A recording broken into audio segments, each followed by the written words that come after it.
Senator from Iowa. I'm here to show my support for the Prevent Government Shutdown Act. Before I do that, I want to express my support for the proposed continuing resolution and thank Senator Collins for her leadership to make sure government doesn't shut down if that continuing resolution gets to the president. Now, I do prefer passing 12 appropriation bills.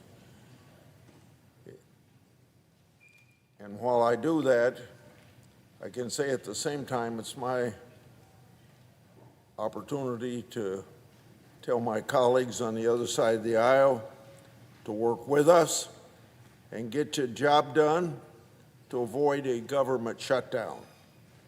Funding the federal government is a core responsibility of Congress. The fiscal year begins October 1st each year.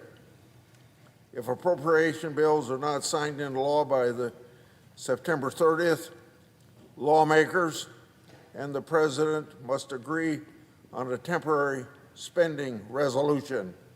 That's known as a continuing resolution. That resolution keeps the government open for business. If that fails, the unfunded parts of government shut down. Now, with increasing frequency, the minority party has used the threat or reality of a government shutdown to try and advance partisan political priorities. Over the past 10 years, we've seen 5 government shutdowns. 3 of them, one a full shutdown and 2 partial shutdowns, have occurred in just the past 9 months. Unfortunately, it looks like we could be headed for a 4th before the end of the year. History has repeatedly shown that shutting down the government is not only bad policy, it's bad politics. It has also shown not to be a great bargaining tool. By a bargaining tool, I mean there's some group of senators or sometimes an individual senator will say, we're going to shut the government down until I get some policy that that individual wants or that group of people want. And you know what? Eventually government opens up and the bargaining tool instrument has not served the purpose of the members that shut down the government. It's a simple fact. It costs taxpayers money to shut down the government and even more to reopen it. And in a time of fiscal crisis like we have now, you shouldn't be wasting that kind of money. The government shutdown reduces essential service to the American people, erodes trust of the American people in their government, and limits the ability of Congress to conduct oversight over federal government operations. I believe Congress needs to stop governing from crisis to crisis, respect the appropriations process, and fulfill its constitutional responsibilities to fund the government. For that reason, and the reason I'm here today, is to talk about the Prevent Government Shutdown Act. That act is introduced by Senator Lankford and Senator Hassan. This bill would make government shutdowns a thing of the past by providing an automatic continuing resolution should Congress fail to complete its job of passing appropriation bills on time.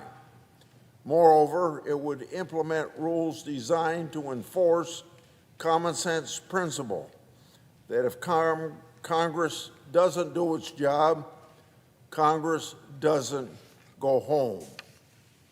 Congress needs to work through regular order to fund the government agencies to avoid our Groundhog Day approach to spending each year. Americans deserve better. They should not be asked to pay a price for congressional dysfunction. It is past time that we put an end to the recurring political sideshow of government shutdown. So that's why I say let's enact the Prevent Government Shutdown Act by Senator Lankford and Senator Hassan. I yield the floor and suggest the absence of a quorum. Clerk will call the roll. Ms. Alsobrooks.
Mr. President, I ask unanimous consent the quorum call be suspended. Without objection. Mr. President, I'm pleased to say that the text of the continuing resolution has been released.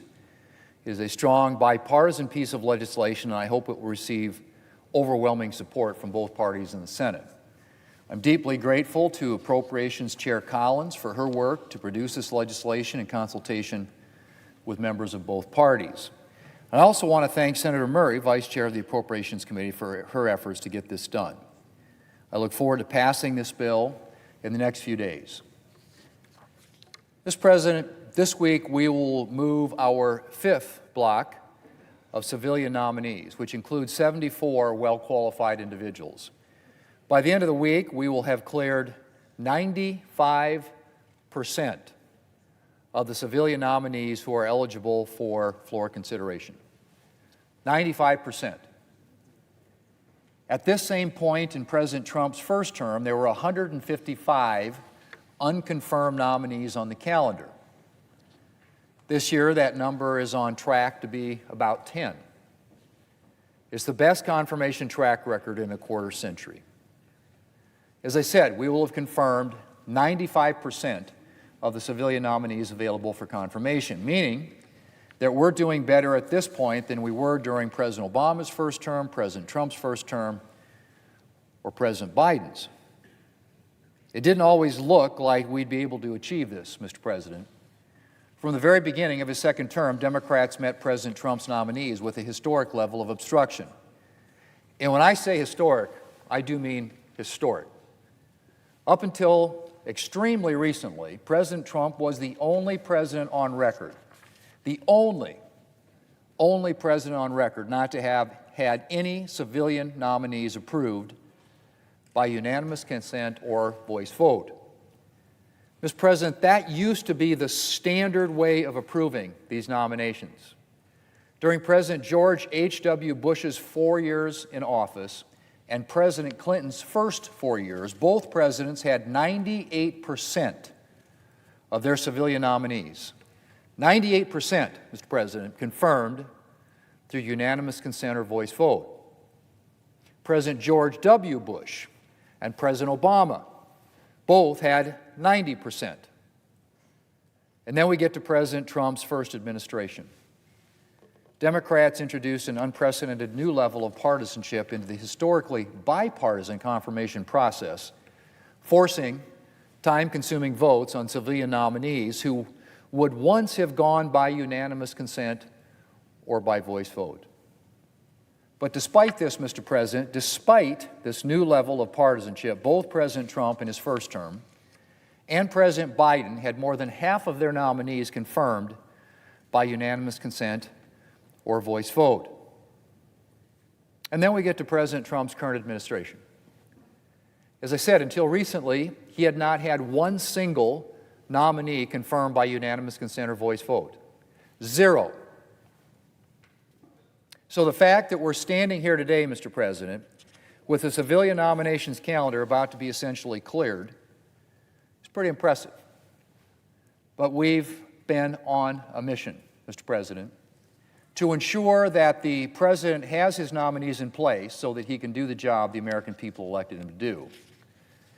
And that included taking action to restore the Senate tradition of en bloc confirmation of largely non-controversial nominees. And most of all, Mr. President, it included putting in the work.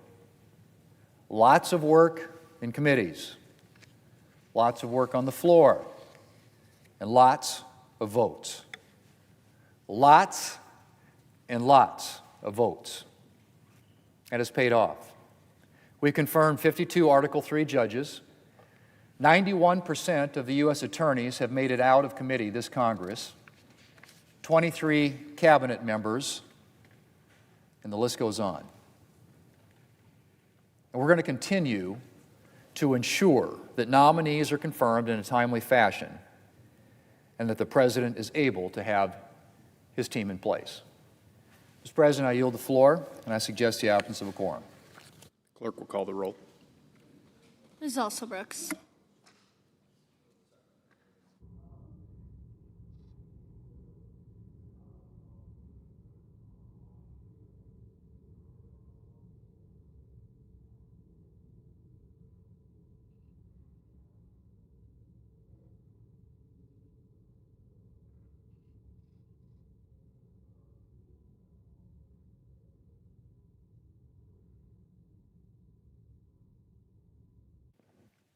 this back on a quorum call, right? Mr. President, Majority Leader. I ask unanimous consent the quorum call be suspended, Without objection. and I move to proceed to executive session to consider calendar number 910. Questions on the motion? All in favor say aye. Aye. All opposed say no. The ayes appear to have it. The ayes do have it. Motion's agreed to. Clerk will report the nomination. Nomination, Department of Health and Human Services, Erica Schwartz of Florida to be Director of the Centers for Disease Control and Prevention. Mr. President, I send a cloture motion to the desk. The clerk will report. Cloture motion, we, the undersigned senators, in accordance with the provisions of Rule 22 of the Standing Rules of the Senate, do hereby move to bring to a close debate on the nomination of Erica Schwartz of Florida to be Director of the Centers for Disease Control and Prevention, signed by 16 senators as follows. Mr. President, I ask consent the reading of the names be waived, Without objection. and I move to proceed to legislative session.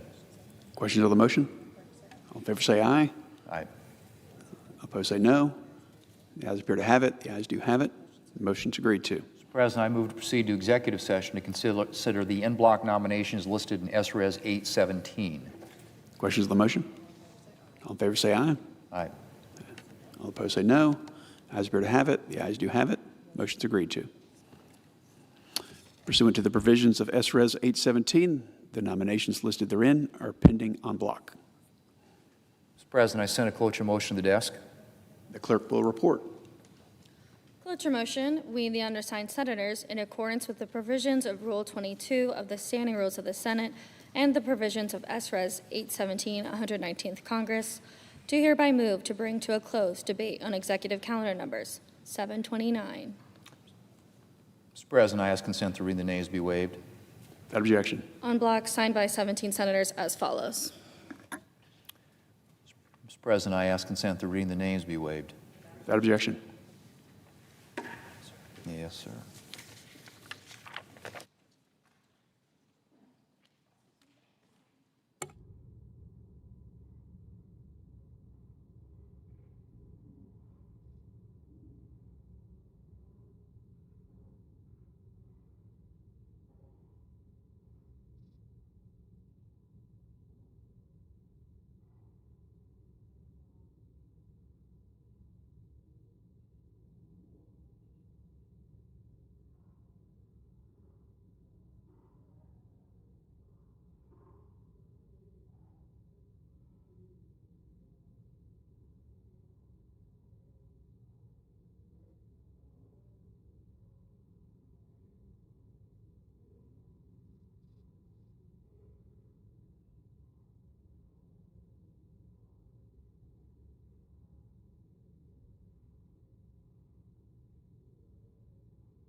President.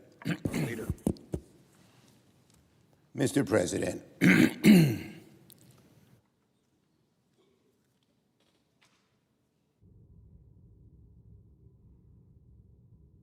make no mistake, Todd Blanche has no intention of stopping Trump's corruption.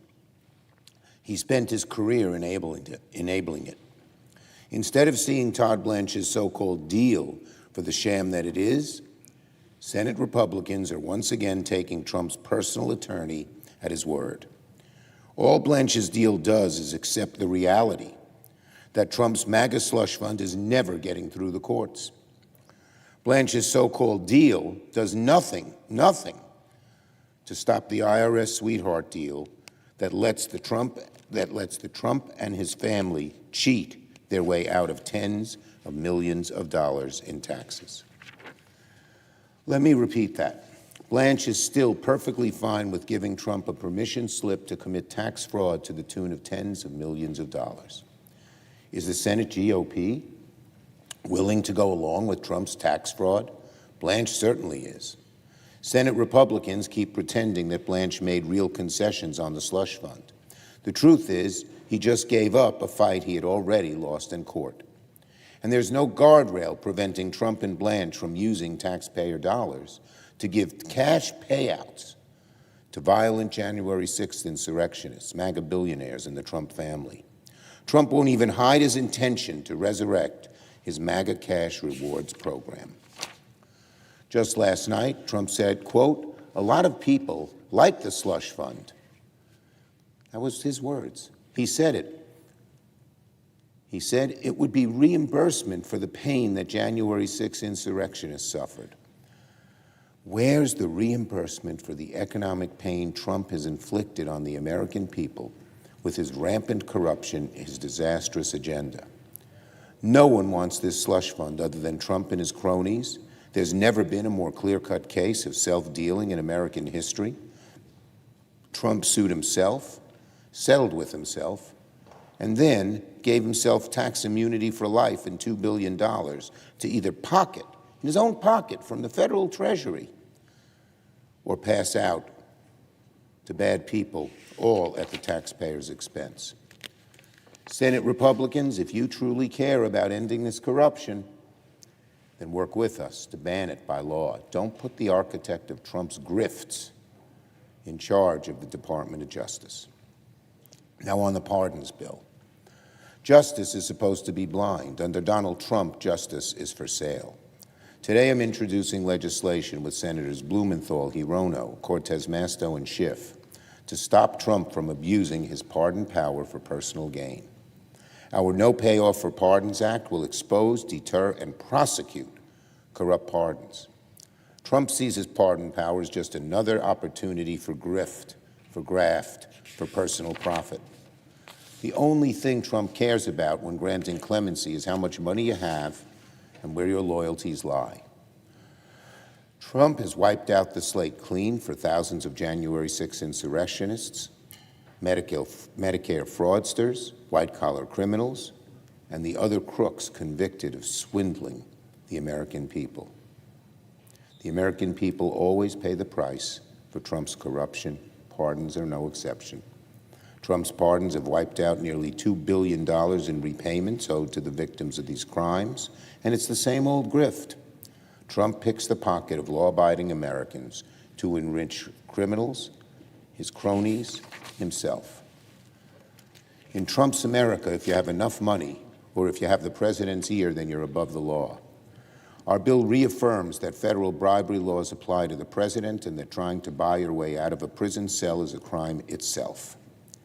Our legislation would also require anyone who receives a pardon to disclose financial gifts they made in connection with their clemency.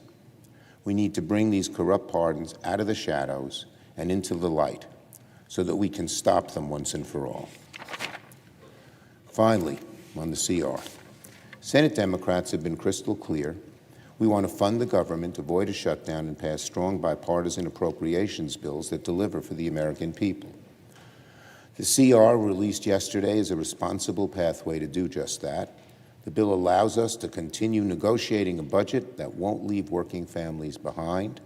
I applaud Senator Murray for her tireless work and her success in preventing Trump's dangerous efforts to politicize federal grants from taking effect as we fight to block it altogether. Throughout these negotiations, Senate Democrats are fighting for the American people. We will continue fighting for a budget that helps Americans get ahead and thwarts Trump's corrupt, costly, and chaotic agenda that is stretching Americans thin.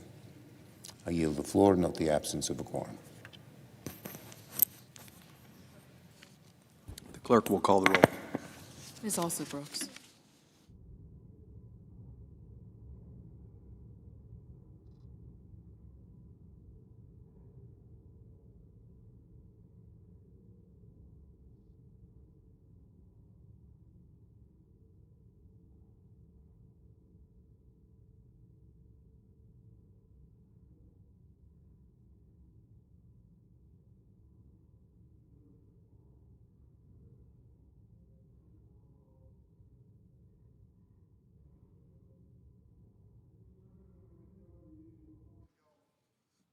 I remember a time in my childhood when one of my friends didn't show up for school.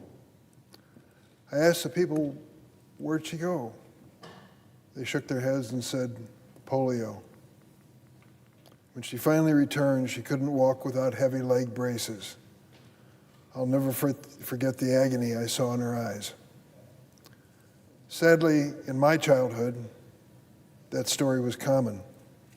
For decades, a kid could go to school healthy and be paralyzed before the end of the day.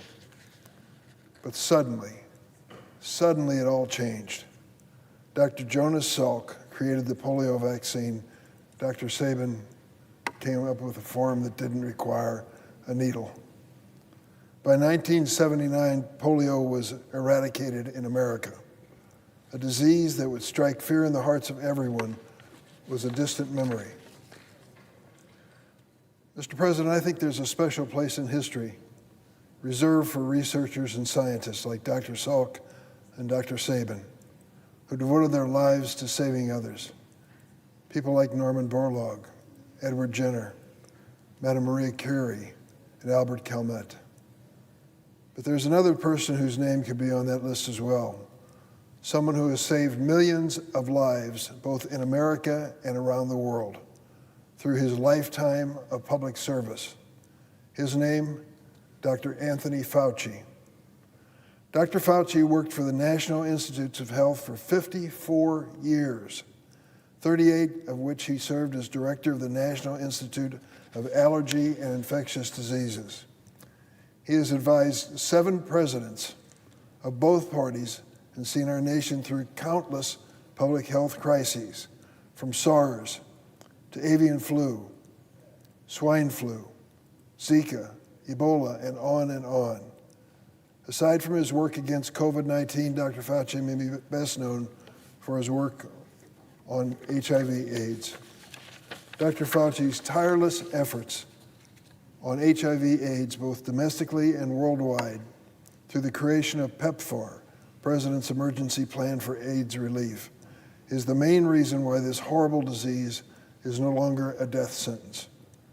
In recognition of his achievement, Dr. Fauci was awarded the Presidential Medal of Freedom in 2008, our nation's highest civilian honor, from then President George W. Bush.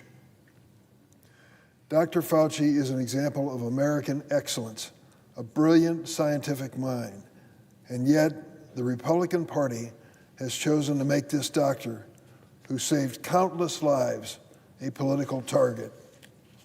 Last week, the Senate Committee on Homeland Security and Government Affairs subpoenaed Dr. Fauci in front of the Congress for a hearing, with the express goal of humiliating and vilifying him. For nearly 3 hours, my Republican colleagues berated, cursed, and insulted a man who has dedicated his life to protecting the health of American families. This behavior is below the dignity of the Senate. Put simply, it was an embarrassment. If my colleagues had genuine concern for America's public health, they would turn their attention instead to the destruction wrought by this administration's anti-science agenda. Listen to this roll call. Measles cases are at a 35-year high in the United States of America. Whooping cough has resurged.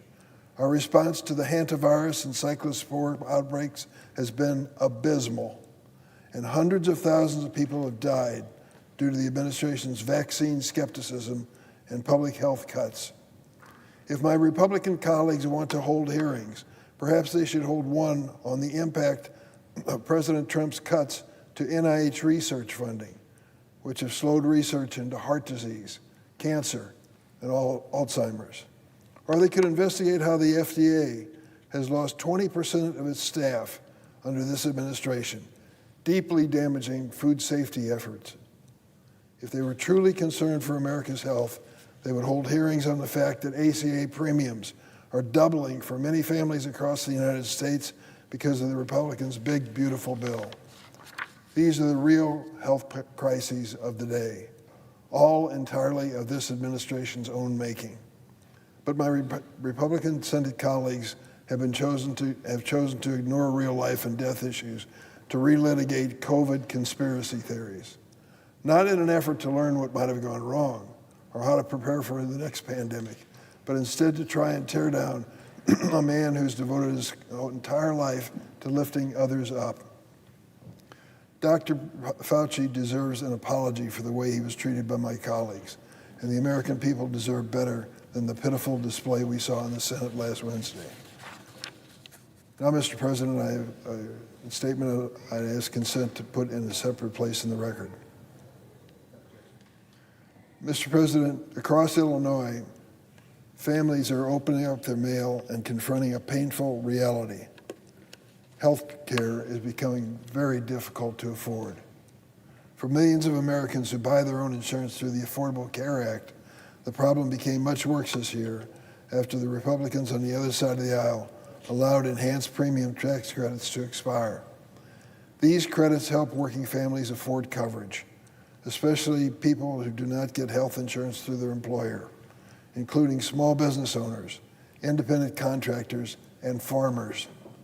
The average monthly premium for people buying coverage for the ACA Marketplace health insurance increased by 58% this year alone. And many Americans have been forced to switch to plans with higher deductibles just to keep their monthly premium within reach. Others have dropped health insurance altogether.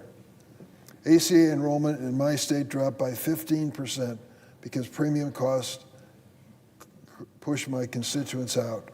For farmers, this health care affordability crisis is particularly painful. Farming is not a 9-to-5 job with a benefits package. Many farmers are self-employed. At the same time, President Trump's war in Iran and reckless tariffs, a version of which he reinstated last week after the Supreme Court struck down his batch of effort, are squeezing American farmers and farmers in Illinois. The cost of diesel fuel, fertilizer, and equipment have all skyrocketed. Now, health insurance is added to the list. National Public Radio in Illinois recently told the story of Ben and Paula Steffen, lifelong farmers in Nebraska. Last year, they paid $13,000 annually for health insurance after receiving support from Obamacare, ACA's enhanced premium tax credit. This year, after congressional Republicans refused to extend those tax credits, the Steffens can expect to pay $32,000 annually for coverage, more than double the $13,000 they paid last year. They moved to one of the cheapest plans available. It still carries a $7,200 deductible. It's not just the Steffens in Nebraska. I heard directly from farmers in Illinois who report the same or similar health insurance price hikes. Ben is a farmer from McLean County, self-employed, buys health insurance for himself and his family and their daughter. He told me his family is healthy, but their health insurance now costs $1,458 each month. That's nearly $17,500 annually, just in premiums. Ben told me, quote, "Health care is drowning me." He went on, "That's crushing me. Something has to change. Think about it. A farmer working to support his family and feed this country is paying almost $17,500 a year just to keep his family insured. Yet instead of lowering these costs, President Trump and congressional Republicans have spent the past year making the problem much worse. They allowed ACA's enhanced premium tax credits to expire, despite repeated warnings about what it meant for families. And they slashed $1 trillion from the program called Medicaid. That's a program which is critically important. Think about this for a moment. Every other birth in my state of Illinois is paid for by Medicaid. 70% of the men and women who are in nursing homes in my state are covered by Medicaid. And now the Republicans have proposed slashing $1 trillion from Medicaid in their so-called Big Beautiful Bill, despite pleas from rural hospitals and others that these cuts could be devastating.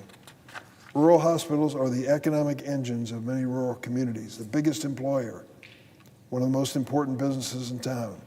They operate on razor-thin margins and serve a larger share of patients who are uninsured or covered through public programs.